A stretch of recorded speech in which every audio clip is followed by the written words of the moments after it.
welcome to my YouTube channel. I am Palak and she is Trisha. And today we are making a vlog.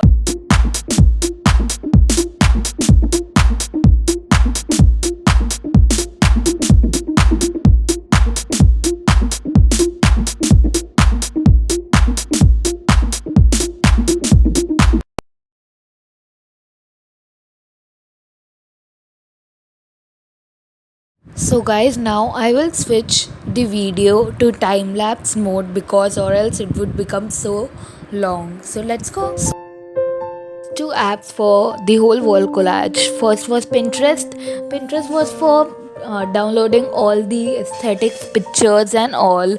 And next was Snapstore. I use Snapstore for printing out the images because the place where I normally print out pictures, the picture used to fade and all. So I thought that why shouldn't I order it online, and the price rate was very nice. So I ordered it and received the parcel within 4 days.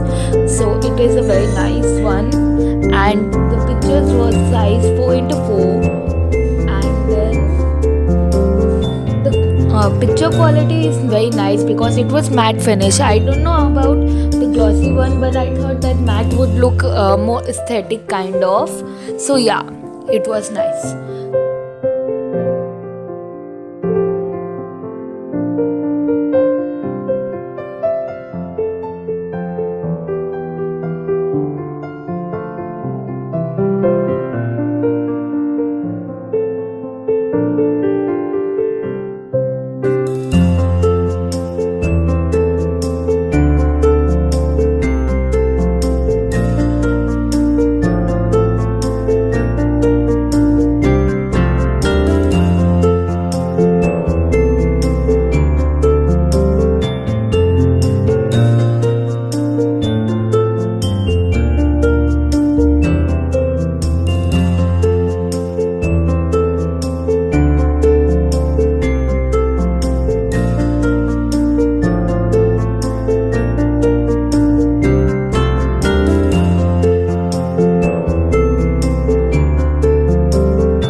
Double-sided tape because that was what was present in my house right now. So yes, but double-sided tape was also used because it wouldn't, if I would take out the pictures in near future, then the paint wouldn't come out with it. So yes, you can also use the double-sided tape. It's very nice, and yes, it gives us that level kind of. So yes, you can use that.